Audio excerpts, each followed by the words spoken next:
Okay, the title of the sermon tonight is The Cancer of Sin.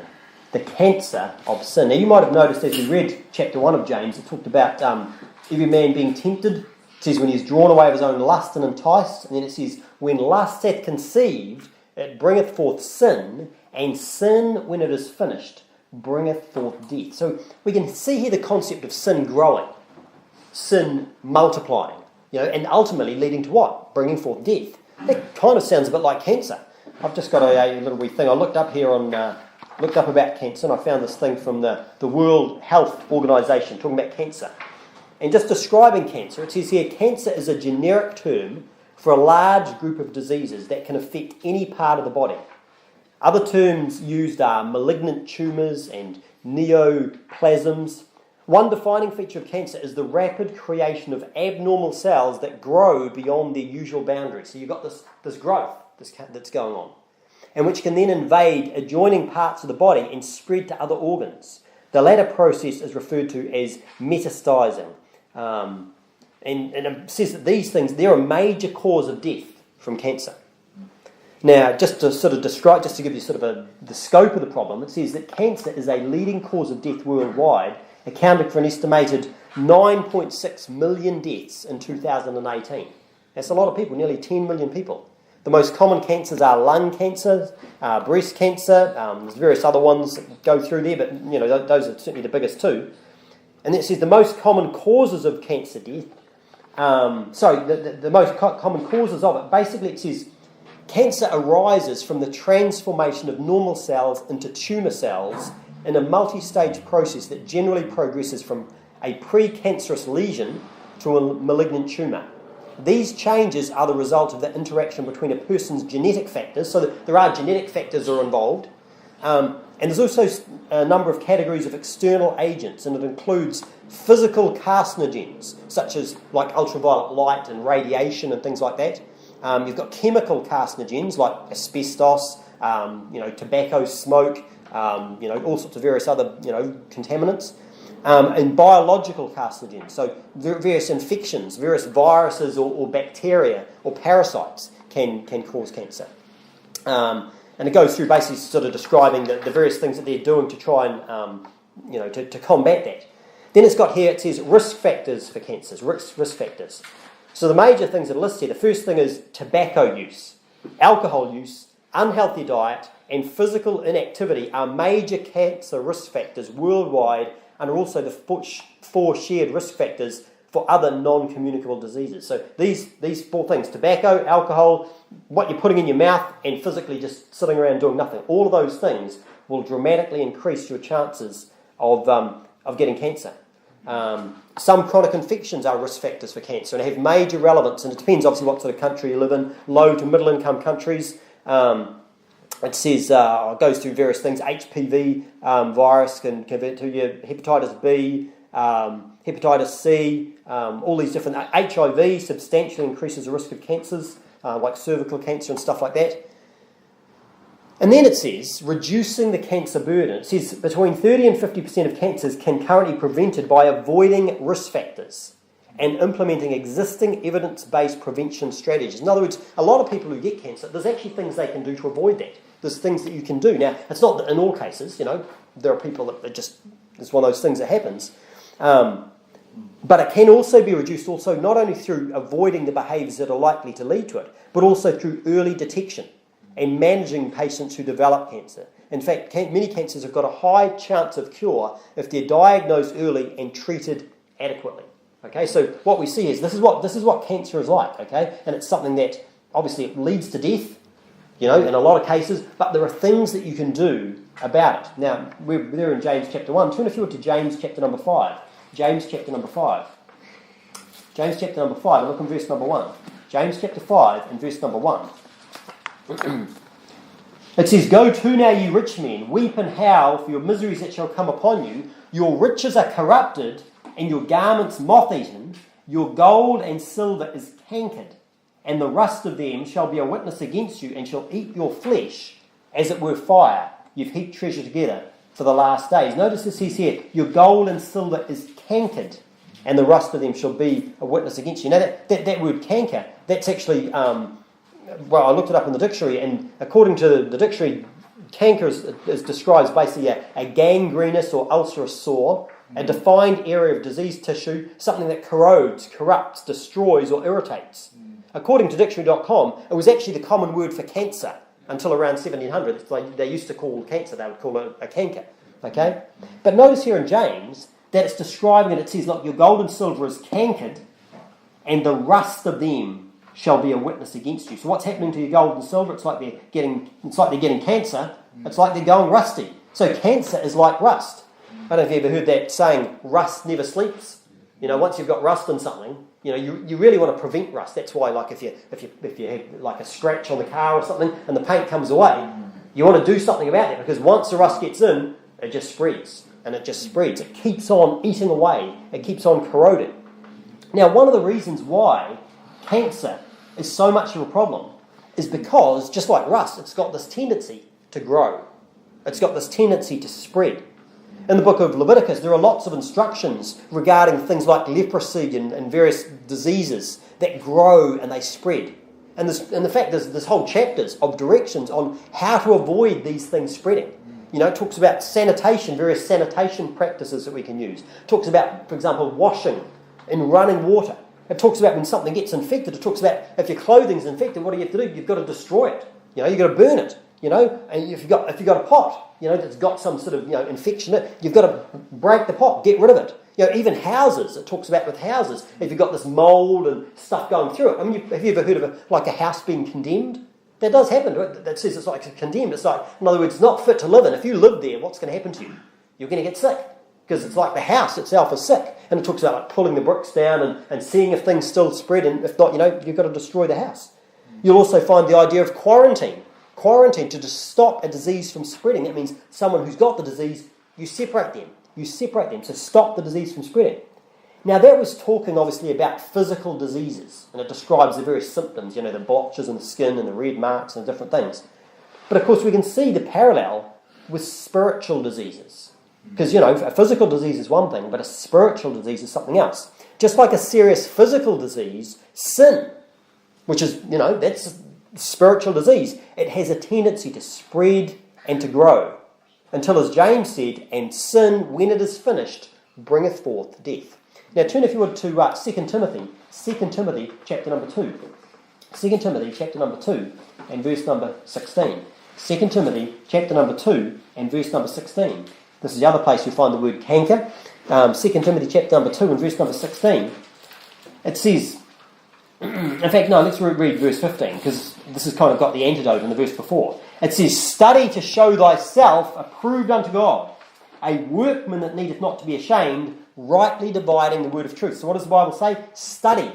Get into the Bible, read it yourself.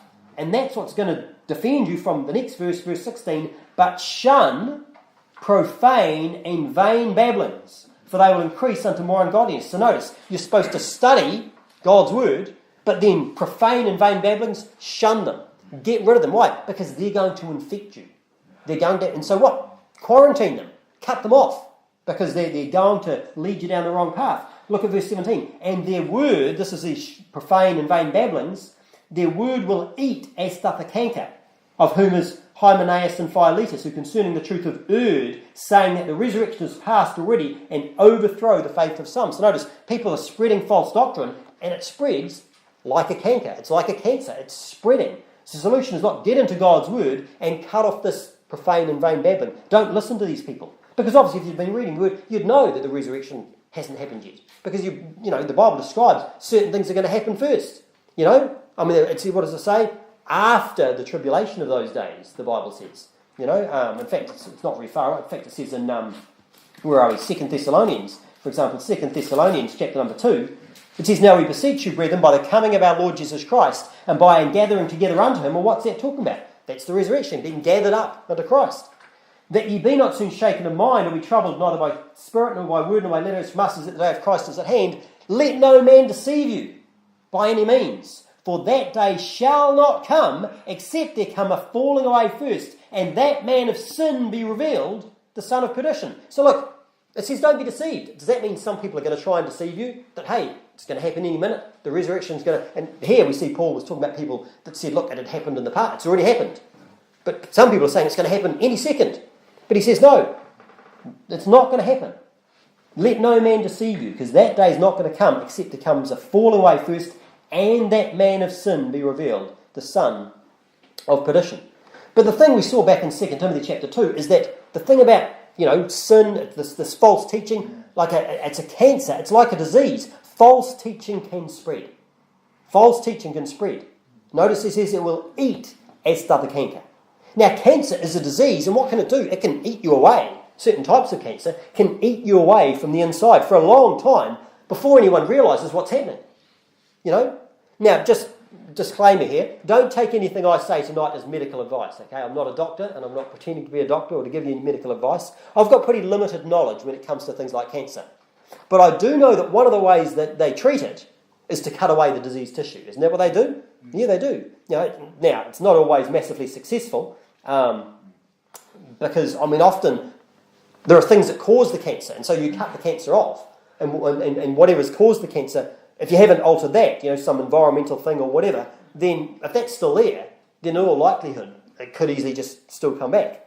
You might have even heard of people who get cut open in order to discover the extent of a cancer. They cut them open to see what's going on in there, and many times when that happens, it's almost like it accelerates the growth of the cancer. You heard about that? They cut them open. It's like when it gets exposed to the air, all of a sudden it's just like it grows like crazy and the person can die, very, very rapidly. You might have also heard about a smell that can be associated with cancer. A lot of medical people have reported that there are certain smells that go along with certain types of cancer. In fact, there are even dogs who have been trained to identify various types of cancer. There are dogs that will sniff out to see whether someone's got cancer, depending on what sort it is. And obviously a dog can smell a lot better than we can. But when someone is being eaten from the inside by cancer, it can cause an odour that can be detected, on their breath and various other things like that. Turning forward to Romans chapter number 3. Romans chapter number 3. Because you see there's a bad odour that's associated with sin. Look at Romans chapter number 3. Romans chapter number 3 and, maybe start reading in verse number 10. Romans chapter 3 verse number 10. As it is written, there is none righteous, no, not one. Well, look, if you're not righteous, what are you? You're a sinner. I'm a sinner. We're all sinners. For there is none righteous, no, not one. There is none that understandeth. There is none that seeketh after God. They are all gone out of the way. They together become unprofitable. There is none that doeth good, no, not one. Look at verse 13. Their throat is an open sepulchre. What's that? That's an open tomb. Their throat is an open sepulchre. With their tongues they've used deceit. The poison of asps is under their lips, whose mouth is full of cursing and bitterness. Their feet are swift to shed blood. Destruction and misery are in their ways, and the way of peace have they not known. What does that sound like? It sounds pretty bad, doesn't it? Imagine that. Your throat is an open sepulchre. It's like, I don't know, when you get up in the morning, it's a good idea to brush your teeth, because, it might not smell as good as it did before you went to bed. But look, imagine if we open your mouth and it smelt like an open tomb. It smelt like an open tomb. It's pretty disgusting. It says in Psalm 5, verse number 9, don't need to turn there. Actually, turn to Matthew chapter number 23. Turn to Matthew chapter number 23. But Psalm 5 and verse number 9, Psalm 5 and verse number 9 says, for there is no faithfulness in their mouth. Their inward part is very wickedness. Their throat is an open sepulchre. They flatter with their tongue. So notice, the reason why their throat's like an open tomb, the reason why there's bad smells coming out is because their inward part is very wickedness. Inside it's full of iniquity and so forth. Matthew chapter number 23. Matthew chapter number 23. Look at verse number 27. Matthew chapter 23, verse number 27. Jesus says, woe unto you, scribes and Pharisees, hypocrites, for you are like unto whited sepulchres. So that's like a tomb that's been painted white on the outside, painted to look really nice, which indeed appear beautiful outward, but are within full of dead men's bones and all uncleanness. So it's clean and tidy, it's painted nice and white on the outside, but inside it's full of bones and uncleanness. Even so ye also outwardly appear righteous unto men, but within you're full of hypocrisy and iniquity. Turn your foot to Psalm 38. Turn to Psalm 38. Psalm 38 and verse number 1. Psalm 38 and and verse number 1. Psalm 38, verse number 1. It says, O Lord, rebuke me not in thy wrath, neither chasten me in thy hot displeasure. For thine arrows stick fast in me, and thy hand presseth me sore. Look at verse 3. There is no soundness in my flesh because of thine anger, neither is there any rest in my bones because of my sin. For mine iniquities are gone over mine head, as an heavy burden, they are too heavy for me. My wounds stink and are corrupt because of my foolishness. Think about it, you've got a wound. If you've got a wound and if it smells bad, it's a pretty bad sign. It's a bad sign. I remember a doctor friend of mine who always used to say, never let the sun go down on undrained pus. That was his philosophy. He said, there's pus in there, get it out. Because it's white, it's foul, it's because it's going to spread. Yeah. He says, look, my wounds stink and are corrupt because of my foolishness. I'm troubled, I'm bowed down greatly, I go mourning all the day long, for my loins are filled with a loathsome disease. And there is no soundness in my flesh. I am feeble and sore broken. I have roared by reason of the disquietness of my heart. Look down at verse number 17. He says, for I am ready to halt, and my sorrow is continually before me. For I will declare mine iniquity.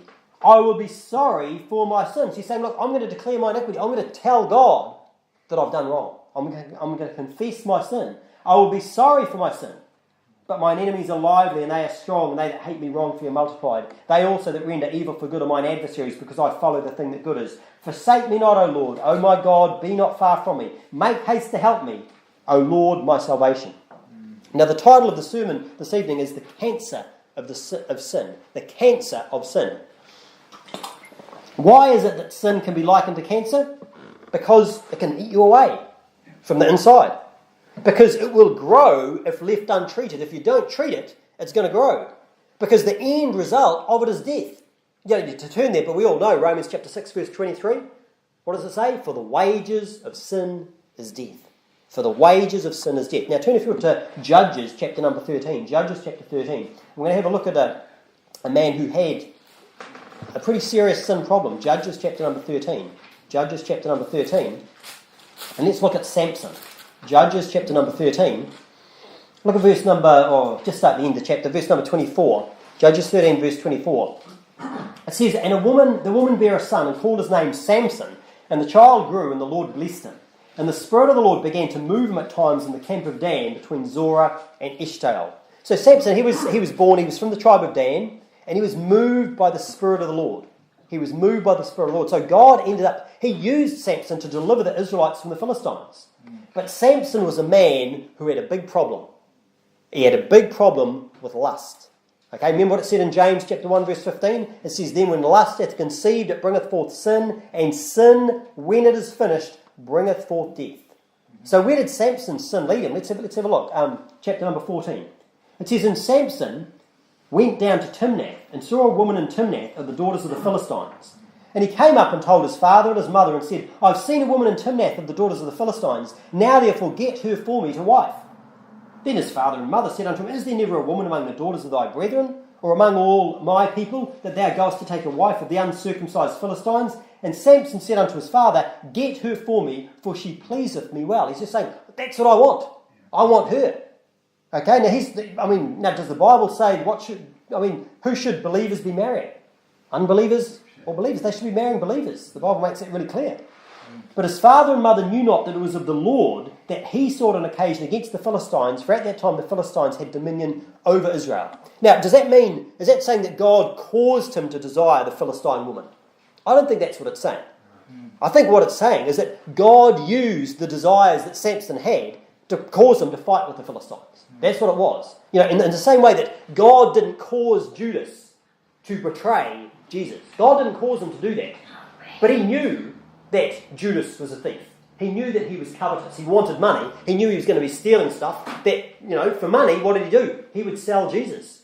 He would betray Jesus, okay? And so he used that so that Judas would be the one who would betray Jesus. But it wasn't that God made him do it.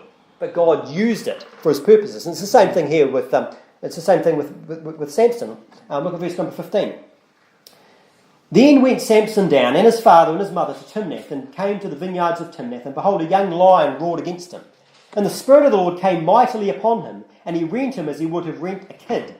And he had nothing in his hand, but he told not his father or his mother what he had done. And he went down and talked with the woman, and she pleased Samson well. And after a time he returned to take her, and he turned aside to see the carcass of the lion, and behold, there was a swarm of bees and honey in the carcass of the lion. And he took the rod in his hands, and went on eating, and came to his father and mother, and he gave them, and they did eat. But he told not them that he had taken the honey out of the carcass of a lion. And it's interesting just reading through here, because one of the things, Samson was a Nazarite, and one of the things that meant they're not supposed to approach a dead body. So is he supposed to be going to this lion? I mean, how sanitary does this sound? You know, you're going to get some food, you're going to take it out of a carcass, a dead lion's carcass. Oh, there's some bees have got there's a beehive that's formed, and obviously they're feeding on the lion. I'm going to eat that. No, that's what he's doing. Why? Because he was ruled by his desires. What he desired, that was the thing that was leading him. So his father went down unto the woman, and Samson made there a feast, for so the young men used to do.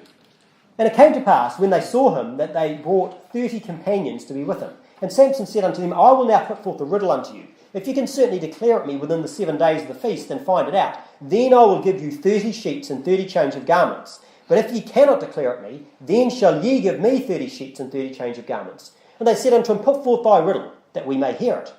And he said unto them, Out of the eater came forth meat, and out of the strong came forth sweetness. And they could not in 3 days expound the riddle. So obviously he's talking about, the honey coming out of the lion.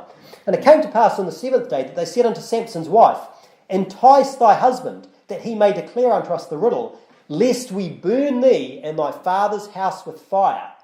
Have ye called us to take what we have? Is it not so?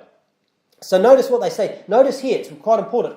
What do they threaten to do to this woman? They threaten to burn her and her father's house with fire unless she tells them. Now, should she be telling them, her husband's riddle? No. Who should she be loyal to? Who's the person she's going to marry? She's supposed to be marrying Samson. She should be loyal to her husband. Well, let's see what happens. Verse number 16. And Samson's wife wept before him and said, Thou dost but hate me and lovest me not. Thou hast put forth a riddle unto the children of my people, and hast not told it me. And he said unto her, Behold, I have not told it to my father and my mother, and shall I tell it to thee? And she wept before him the 7 days while their feast lasted. And it came to pass on the 7th day that he told her, because she lay sore upon him. And she told the riddle to the children of her people. Okay, and it's quite interesting. Basically she's, because of the moaning and carrying on, eventually he tells it to her. And the men of the city said unto him on the 7th day, before the sun went down, What is sweeter than honey, and what is stronger than a lion? And he said unto them, If ye had not ploughed with my heifer, ye had not found out my riddle. I'm not sure how pleased you'd be pleased because they're heifer. And the Spirit of the Lord came upon him, and he went down to Ashkelon, and slew 30 men of them, and took their spoil, and gave the change of garments unto them which expounded the riddle. And his anger was kindled, and he went up to his father's house. But Samson's wife was given to his companion, whom he had used as his friend. So because he got really mad, he went and did this and just took off. So it's like the bride, he's the bridegroom, the best man. He's the one, the father ends up giving, his daughter to the best man to get married to instead. Look at chapter number 15. Chapter number 15. It says, But it came to pass within a while after the time of wheat harvest that Samson visited his wife with a kid. And he said, I will go into my wife unto the chamber. But her father would not suffer him to go in. So Samson shows up again. And her father said, I verily thought that thou hast utterly hated her. Therefore I gave her to thy companion. Is not her younger sister fairer than she? Take her, I pray thee, instead of her. So he's saying, look, it's too late. She's got married. But she's got a younger sister. You can marry her instead. And Samson said concerning them, Now shall I be more blameless than the Philistines, though I do them a displeasure. And Samson went and caught 300 foxes, and took firebrands, and turned tail to tail, and put a firebrand in the midst between two tails. And when he had set the brands on fire, he let them go into the standing corn of the Philistines, and burnt up both the shocks and also the standing corn with the vineyards and olives. And then the Philistines, notice this, then the Philistines said, Who hath done this? And they answered, Samson, the son-in-law of the Timnite, because he had taken his wife and given her to his companion. And the Philistines came up and burnt her and her father with fire. So what happened? She tried. It's kind of like a picture of trying to bargain with God's enemies. Trying to make a compromise. They threaten her with this, so she finds a secret and tells them. And what happens? It happens to her anyway. She gets burnt with fire anyway. Her and her father end up getting burnt with fire. Look at verse number 7. And Samson said unto them, Though ye have done this, yet will I be avenged of you, and after they will cease. And he smote them hip and thigh with a great slaughter, and he went down and dwelt on the top of the rock Etam. Then the Philistines went up and pitched in Judah and spread themselves in Lehi. And the men of Judah said, Why are ye come up against us? And they answered, To bind Samson are we come up, and to do to him as he hath done to us. Then 3,000 men of Judah went up to the top of the rock Etam and said to Samson, Knowest thou not that the Philistines are rulers over us? And what is this that thou hast done to us? And he said unto them, As they did unto me, so have I done unto them. So you can see what God's doing. He's just using Samson's fleshly, issues to cause stripes, to cause them to fight with the Philistines, because that's what they're supposed to be doing. They're supposed to be fighting the Philistines. And he said unto him, And they said unto him, We are come down to bind thee, that we may deliver thee into the hand of the Philistines. And Samson said unto them, Swear unto me that ye will not fall upon me yourselves. And they spake unto him, saying, No, but we will bind thee fast and deliver thee into their hand, but surely we will not kill thee. And they bound him with 2 new cords, and brought him up from the rock. And when he came unto Lehi, the Philistines shouted against him, and the Spirit of the Lord came mightily upon him, and the cords that were upon his arms became as flax that was burnt in the fire, and his bands were loosed from off his hands. So notice, even though with all Samson's sin, God is still with him. The Spirit of the Lord still comes upon him. And what does he do? He breaks these bands. And he found a new jawbone of an ass, and put forth his hand, and took it, and slew 1,000 men therewith. Takes a bone as a weapon, and kills 1,000 men. And Samson said, With the jawbone of an ass, heaps upon heaps, with the jaw of an ass have I slain 1,000 men. And it came to pass, when he made an end of speaking, that he cast away the jawbone out of his hand, and called that place Ramath Lehi. And he was sore athirst, and called on the Lord, and said, Thou hast given this great deliverance into the hand of thy servant, and now shall I die for thirst, and fall into the hand of the uncircumcised? But God clave an hollow place that was in the jaw, and there came water thereat, and when he had drunk, his spirit came again, and he revived. Wherefore he called the name thereof Enakore, which is in Lehi unto this day. And he judged Israel in the days of the Philistines 20 years. So here we can see, in spite of all his flaws, Samson wins victories over the Philistines. And he rules Israel for 20 years. Now look at chapter number 16. And this is the most famous part of Samson's life. This is, Samson and Delilah, when those 2 names kind of go together. Have a look at verse number 1. It says, Then went Samson to Gaza, and saw there an harlot, and went in unto her. And it was told the Gazites, saying, Samson is come hither. And they compassed him in, and laid wait for him all the night in the gate of the city, and were quiet all the night, saying, In the morning, when it is day, we shall kill him. And Samson lay till midnight, and arose at midnight, and took the doors of the gate of the city, and the 2 posts, and went away with them, bar and all, and put them upon his shoulders, and carried them up to the top of an hill that is before Hebron. And so notice, Samson is still lusting after women. Here he's going into some harlot, okay? People are surrounding him to try and get him, and he just takes off because he's got this superhuman strength that God's given him. And it came to pass afterward that he loved a woman, so there's another woman, in the valley of Sorek, whose name was Delilah. And the lords of the Philistines came up unto her, and said unto her, Entice him, and see wherein his great strength lieth, and by what means we may prevail against him, that we may bind him to afflict him, and we will give thee every one of us 1,100 pieces of silver. And Delilah said to Samson, Tell me, I pray thee, wherewith thy great strength lieth, and wherewith thou mightest be bound to afflict thee. So it's kind of the same thing again. He's got this woman who's asking, let me in on the deal. And Samson said unto her, If they bind me with 7 green withs that were never dried, then shall I be weak and be as another man. I say, what's a with? Well, it's basically just talking about a cord, just like he was tied with cords before, because he's being bound with it. Then the lords of the Philistines brought up to her 7 green withs, which had not been dried, and she bound him with them. Now there were men lying in wait, abiding with her in the chamber.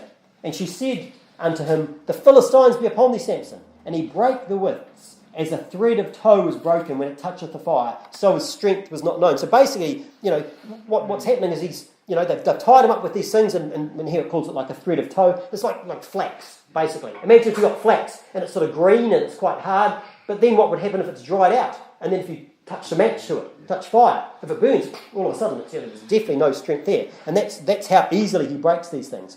Look down at verse number 10. It says, And Delilah said unto Samson, Behold, thou hast mocked me and told me lies. Now tell me, I pray thee, wherewith thou mightest be bound. And he said unto her, if they bind me fast with new ropes that were never occupied, then shall I be weak, and be as another man. Delilah therefore took new ropes and bound him therewith. I mean, do you think, wouldn't he get a clue? He's saying, do this and I'll be weak. And so she does it. Do this and I'll be weak. So she does it. It's like she wants him to be weak, you know. She said, the Philistines be upon thee, Samson. And there were lies in wait abiding in the chamber, and he brake them from off his arms like a thread. And Delilah said unto Samson, hitherto thou hast mocked me and told me lies. Tell me wherewith thou mightest be bound. And he said unto her, if thou weavest the 7 locks of my hair with the web. And she fastened it with the pin and said unto him, the Philistines be upon thee, Samson. And he awaked out of his sleep and went away with the pin of the beam and with the web. And she said unto him, how canst thou say, I love thee, when thine heart is not with me? Thou hast mocked me these 3 times, and hast not told me wherein thy great strength lieth. And it came to pass, when she pressed him daily with her words, and urged him, that his soul was vexed unto death. So because of her words, he's been vexed by her words. It says in Proverbs 21:19, it says, it's better to dwell in the wilderness than with a contentious and an angry woman. And Samson, I mean, it's kind of like he seeks these women. You know, I mean, he's got Delilah, he had a harlot before, he had this other woman. He's constantly, and it doesn't seem like he's picking the right sort of woman, does it? It says that it's, in Proverbs 21:9, it says, it is better to dwell in the corner of a housetop than with a brawling woman in a wide house. Now, the truth about Samson is he was really vexing himself. He was actually vexing himself. Because he was the one who chose Delilah. No one made him go down to the valley of Sorek. It's kind of a bit like, think about Lot. Remember Lot, the nephew of Abraham.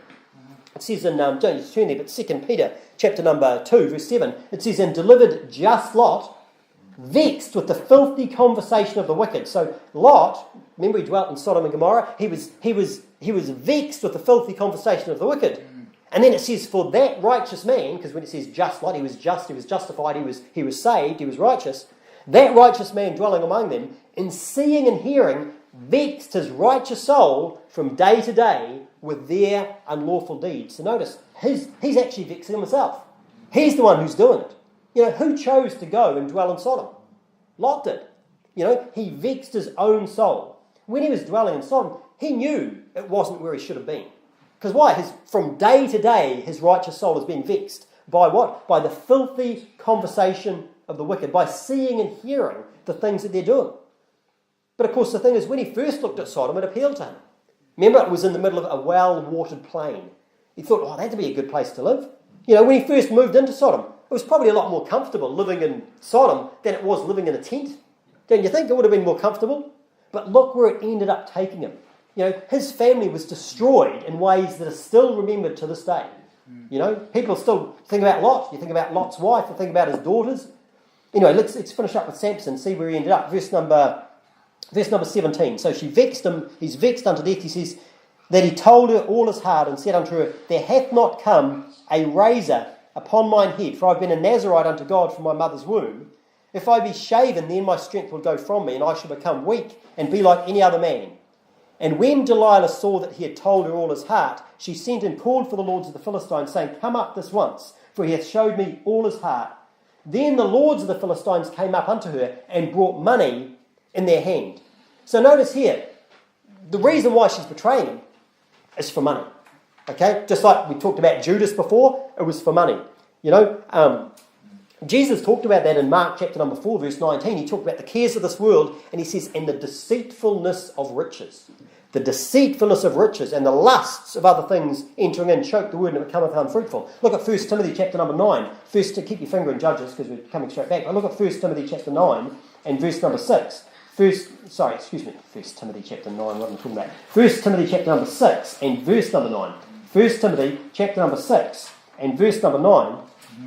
It says, but they that will be rich fall into temptation and a snare. Notice, they that will be rich, those that want to be rich, fall into temptation and a snare and into many foolish and hurtful lusts, which drown men in destruction and perdition.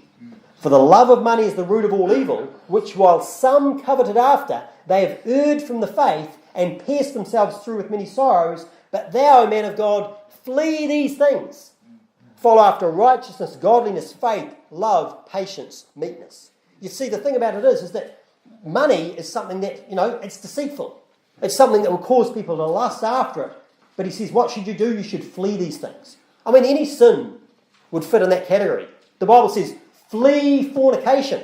Flee fornication. The thing about it is that riches are deceitful. Sin is deceitful.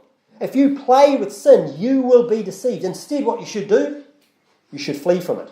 You should flee from it. Look at Proverbs chapter number 4. Proverbs chapter number 4 and verse number 14. Proverbs chapter 4 and verse number 14. Proverbs 4:14 says, enter not into the path of the wicked, and go not in the way of evil men. Look at this. Avoid it. Pass not by it. Turn from it, and pass away. 4 times. He says, what should you do? Don't go into the path of the wicked. Don't go in the way of evil men. He says, avoid it. And then he says, pass not by it. And then he says, turn from it. And then he says, and pass away. So he says, look, get away from that. You're there in Proverbs chapter number 4. Look at Proverbs chapter number 5. Proverbs chapter number 5. Look at verse number 3. It says, look, for the lips of a strange woman drop as in honeycomb. Her mouth is smoother than oil. So doesn't that sound deceitful? It does. But her end is bitter as wormwood, sharp as a two-edged sword. Her feet go down to death, her steps take hold on hell, lest thou shouldest ponder the path of life. Her ways are movable, that thou canst not know them. Hear me now, therefore, ye children, and depart not from the words of my mouth. Remove thy way far from her, and come not nigh the door of her house. What's it saying? Get away from there. Don't go near. Why? Lest they give thine honour unto others, and thy years unto the cruel. Lest strangers be filled with thy wealth, and thy labours be in the house of a stranger. Look at Proverbs chapter number 7. We often sing this. Proverbs chapter number 7, verse number 1. Proverbs 7, verse 1 says, my son, keep my words, lay out my commandments with thee, keep my commandments and live, and my law is the apple of thine eye. Bind them upon thy fingers, write them upon the table of thine heart. Verse 4, say unto wisdom, thou art my sister, and call understanding thy kinswoman. Why? That they may keep thee from the strange woman, from the stranger which flattereth with her words. What's she doing? She's flattering, she's deceiving with her words. For at the window of my house I looked through my casement, and beheld among the simple ones. I discerned among the youth a young man void of understanding. He doesn't know. He's lacking understanding. And what does he do? Passing through the street near her corner. And he went the way to her house. Should he have done that? Should he have gone there? Stay well away. It says, in the twilight, in the evening, in the black and dark night. And behold, there met him a woman with the attire of an harlot and subtle of heart. This sounds like the sort of person that Samson would be attracted to, doesn't it? A harlot. He went just before Delilah, he went into a harlot. Look, he's the woman with the attire of a harlot. She is loud and stubborn. Her feet abide not in her house. Now is she without, now in the streets, and lieth in wait at every corner. So she caught him and kissed him, and with an impudent face said unto him, I have peace offerings with me this day. I have paid my vows. Therefore came I forth to meet thee, diligently to seek thy face, and I have found thee. She's saying, look, you're the one I've been looking for. Do you believe her? She's dressed like a prostitute. You see, she's lying away at every corner. I'm waiting for you. Is she telling the truth?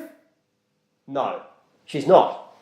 Okay? She says, look, I've diligently to seek thee, I've found thee. I've decked my bed with coverings of tapestry, with carved works, with fine linen of Egypt. I've perfumed my bed with myrrh, aloes, and cinnamon.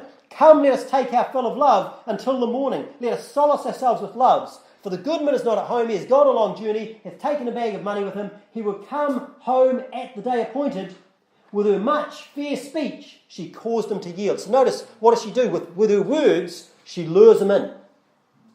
Does it sound appealing? It does.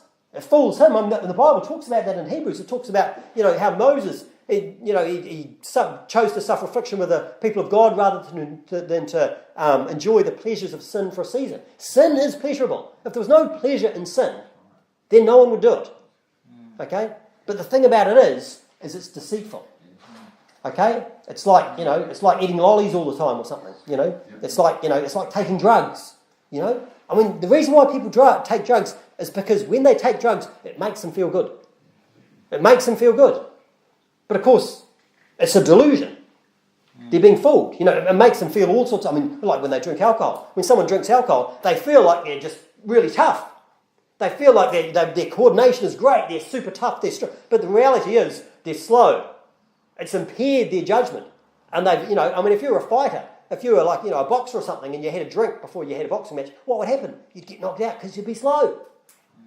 Okay, you'd think you were great, but in actual fact you wouldn't be. What does it say? It says, with her much fair speech she caused him to yield. With the flattering of her lips she forced him. He goeth after her straightway as an ox goeth to the slaughter, or as a fool to the correction of the stocks, till a dart strike through his liver, as a bird hasteth to the snare, and knoweth not that it is for his life. So he thought it was good. He went after it thinking, hey, this is great, this is appealing, but what happens? He knoweth not that it is for his life. He says, verse 25, it says, look, let not thine heart decline to her ways, go not astray in her paths. Remember, the whole problem was he went there. He went in a place he shouldn't have gone. For she hath cast down many wounded, yea, many strong men have been slain by her. Her house is the way to hell, going down to the chambers of death. You see, sin bringeth forth death. Isn't that what James said? Well, let's have a look and see what happened to Samson. Let's go back to Judges chapter number 16. Judges chapter number 16, verse number 19.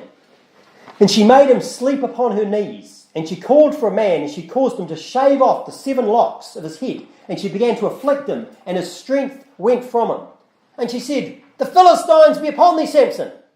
And he awoke out of his sleep and said, I will go out, as at other times before, and I will shake myself. And he wist not that the Lord was departed from him. Just, it was funny when someone's eyes were shut. But the Philistines took him. Look at this. Is this funny? And put out his eyes, and brought him down to Gaza, and bound him with fetters of brass, and he did grind in the prison house. So what happened? What happened to him? He got blinded. They put out his eyes. Imagine that, someone gouging out your eyes. That's what they did. But of course, sin is deceitful. It blinds us. Not only that, they bound him. They bound him with fetters of brass. Well, obviously, sin, what does it do? It entangles us. It ties us up. Why is it that the drunk goes back to his alcohol? Because he's tied to it. He's entangled in sin. It's addicted. He's addicted. And he did grind in the prison house. He did grind in the prison house. He was made to grind. That's talking about like the servitude of sin. Because you see, they think sin's appealing, but in reality, it's actually sin is going to be your master. That's why Jesus said, no man can serve 2 masters. Either you will hate the one and love the other, or else you will, cleave to, hold to the one and despise the other. He says you cannot serve God and mammon. It's a choice. What happens to Samson? Well, let's have a look, verse 22.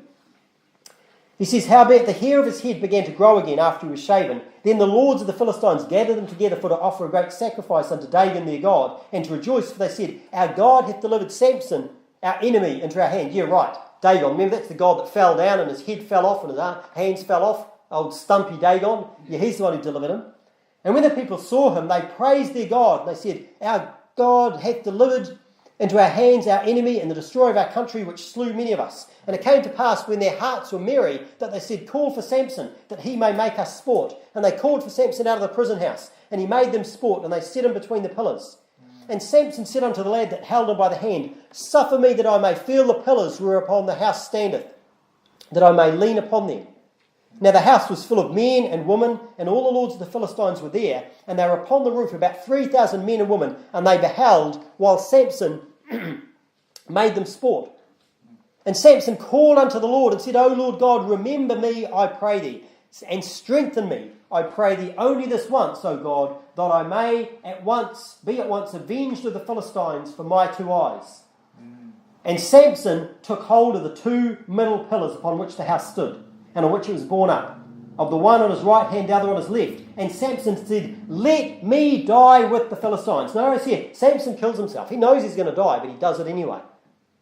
And he bowed himself with all his might, and the house fell upon the lords, and upon all the people that were therein. So the dead which he slew at his death were more than they which he slew in his life. Then his brethren and all the house of his father came down, and took him, and brought him up, and buried him between Zorah and Eshtaol, and the burying place of Manoah his father, and he judged Israel 20 years. So what happened to Samson? He died. He ended up dying because of his sin. Now, he still accomplished a great victory. He still killed thousands of the Philistines. But don't you think he could have had a great victory over the Philistines without ending up in such a degraded state? If he hadn't been ruled over by his sin, not having his eyes gouged out, not being bound up, not being in servitude. I mean, didn't he kill thousands of them before when he was still free? Yeah, absolutely. The title of the sermon is The Cancer of Sin. The Cancer of Sin. We need to realise sin is like a cancer. If you don't deal with it, it will grow, and ultimately it will destroy you. So what should you do with it? Surgically remove it.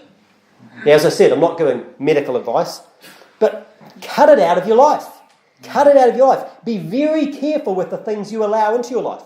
I mean, just the other day, I was on the, on my iPod, and I've been listening to audiobooks lately. You know, it's a good way to get through, and you can read books quite quickly because while you're doing stuff, you listen to them. And I thought, I wonder if there's one. There's a web application framework called Ruby on Rails. And I thought, I wonder if there's any books, that are there, you can have a listen to while I'm, going about doing other things. So I did a search for Ruby on Rails. Well, what do you think comes up? If you search for Ruby on Rails on audible.com, there's nothing comes up about a web application framework. What does come up is a whole pile of filthy books, like, lesbianism, sadomasochism, you name it. I mean, I think there's someone called Ruby who either read or they either narrate or they write filthy books. And that's all there was. Okay? And so the thing about it is, it's like, I often preach against the wickedness of TV. But we need to understand the whole world, the Bible says, the whole world lieth in wickedness. It's everywhere. Okay? I preach against TV, how it corrupts people's minds. Psalm 101 verse 3 says, I will set no wicked thing before mine eyes. I hate the work of them that turn aside, it shall not cleave to me. And that's the thing about sin. The thing when you put wicked things before your eyes, they cleave to you. They stick to you. You can't get them out of your mind. Now, it's true that the TV, the internet can be a corrupting influence. But the written word is also something that you shouldn't set before your eyes. The written word can be a corrupt thing. You can set something before your eyes. I mean, you can go to the library. A library has got lots of interesting, informative, educational material you'll find in a library. But they're also filled with all sorts of filth and perversion. It's all there. Just like on the internet you'll find everything. Guess what? In the library. Now, just to be clear about this, I mean, if you enjoy watching, imagine this with a TV. If you enjoy watching someone get brutally murdered as some form of entertainment. I mean, I went to church with some guys that did that. That's what they would do. These guys from the church I went to, they would go to the movies and they'd watch gory movies. People getting blown to bits. Is that great? Blood and guts. Is that great? Is that a good thing? It's not. And if you think there's something, if that's a good thing, I mean, to me, it smells like sin, doesn't it? Smells like sin. I mean, the other day our little girls were watching. They were watching had like a DVD. Probably came from the library. Little House on the Prairie. And they were watching an episode of Little House on the Prairie, and there was a bad part came on. Some kids were fighting, and so what did the young one do? She ran away. It was a natural, instinctive thing. Some kids were fighting, and she ran away down the hallway and said, "Tell me when the bad part's over," because she didn't like it. It's a natural, normal thing. It's a bad. It's not something we should be setting before our eyes. But what about reading about people being brutally murdered? Is that something we should be reading about? We shouldn't be watching filthy, nakedness and nudity. But hey, let's face it, for most of history, there hasn't been that avenue of the internet. There hasn't been the avenue of the TV and the movies. But filthy literature has been around as long as people have been able to write. Okay? I mean, pornography. I'm pretty sure that pornography, if you look at the words of it, that graphy will be about writing. That's what pornography is. Okay? It's to do with the writing. Okay? And obviously we think of it now as being images and all that sort of stuff. But the thing is, think about it. 1 Thessalonians 5:22 says, abstain from all appearance of evil. In other words, get away from it. That's why it says, don't go down that path. Don't go think, how close can I get to the edge? There's an old song that says, silence like a cancer grows. I remember from my youth when I used to listen to all sorts of music. Well, yeah, that's the one. Well, actually, the truth is that sin, like a cancer, grows. Sin, like a cancer, grows. Turn back to Proverbs chapter number 4. Proverbs chapter number 4. Proverbs chapter number 4 and verse number 14. Sin grows like a cancer. What should we do? Get away from it. Get away from it, because it's dangerous. Proverbs chapter 4, verse 14, we saw this before. Enter not into the path of the wicked, go not on the way of evil men, avoid it, pass not by it, turn from it and pass away, for they sleep not, except they have done mischief, and their sleep is taken away unless they cause some to fall, for they eat the bread of wickedness and drink the wine of violence. Does it sound like a good thing? Violence? But the path of the just is as a shining light that shineth more and more into the perfect day. The way of the wicked is as darkness, they know not at what they stumble. My son, attend to my words, incline thine ear unto my sayings. Let them not depart from thine eyes, keep them in the midst of thine heart. So what should your eyes be on? Psalm 101 says, mine eyes shall be upon the faithful of the land. It says, look, for they are, let them not depart from thine eyes, keep them in the midst of thine heart, for they are life unto those that find them, and health to all their flesh. It's kind of the opposite. It's the opposite of sin. Sin's like a cancer. It's going to eat you away. It's going to stink. But in contrast, it says, look, this is what we should have. God's word. Don't let them depart from those. Their life to those that find them, in health to all their flesh. Keep thy heart with all diligence, for out of it are the issues of life. That means guard what goes into your heart. Watch what goes into your eyes, what goes into your ears. Beware. Because it goes in, and it goes into the heart. He says, put away from their froward mouth, and perverse lips put far from thee. Perverse lips. That includes perverse things you see. That includes perverse writing. Let thine eyes look right on. Let thine eyelids look straight before thee. Ponder the path of thy feet, and let all thy ways be established. Beware about where you go. Turn not to the right hand, nor to the left. Remove thy foot from evil. The title of the sermon is The Cancer of Sin. Sin is like a cancer. It's something that grows, it eats away, it stinks. Now, we all have it. You're never going to get rid of it all. But what should we do? The Bible says, if we confess our sins, He is faithful and just to forgive us our sins and to cleanse us from all unrighteousness. Confess your sins to God. But not only that, it says in Proverbs chapter 28, verse 13, it says, look, he that covereth his sin shall not prosper, but whoso confesseth and forsaketh them shall have mercy.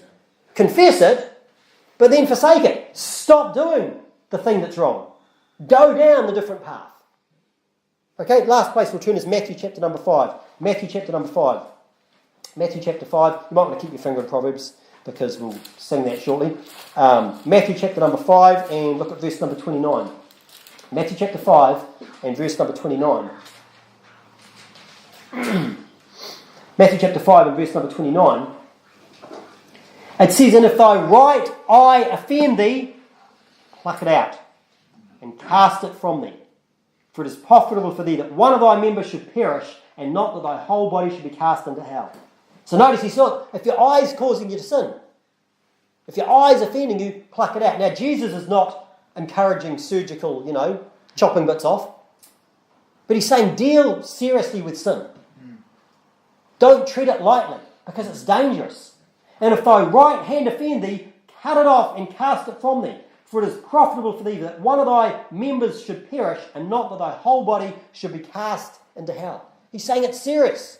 Now, he's not saying, look, well, if you do these things, well, you're going to go to hell. Because guess what? If that's the case, every one of us is doomed. Every one of us. Because every one of us, our eye does cause us to sin. Our right hand, we commit sin. If we say that we have no sin, we deceive ourselves and the truth is not in us. But confess and forsake. And we'll look at verse number 27. Look, he says, look, you've heard that it was said by them of old time, thou shalt not commit adultery, but I say unto you that whosoever looketh on a woman to lust after her hath committed adultery with her already in his heart. He's saying it's not just necessarily the physical act. Obviously that's bad. And that was something that carried the death penalty. It was a death penalty sin. Just like murder was. Murderers, put to death. Adultery, put to death. But he says, look, if you're looking and lusting, and that would include even reading things that are causing you to lust, he says, look, it's going on in your heart anyway. It's going on in your heart anyway. He says, look, confess it and forsake it. Sin is a cancer. And what happens if it goes unchecked? Sin, when it is finished, bringeth forth death. Cut it out. Let's pray. Gracious Lord, we thank you for your word, and thank you that you have the remedy. You have the remedy for sin, that you can cleanse us from all sin. The blood of Jesus Christ, the Son, cleanses us from all sin. But Lord, help us not, live in sin. God forbid that we should, as God's people, live like a pig wallowing in the mire in sin. Lord, please help us to walk in a way that pleases you. Help us to look at our lives and cut the things out of our lives that wouldn't be pleasing. And let us walk in the right path. Let us turn not to the right hand nor to the left. Let us remove our feet from evil. We thank you and praise you and love you. In Jesus' precious name, amen.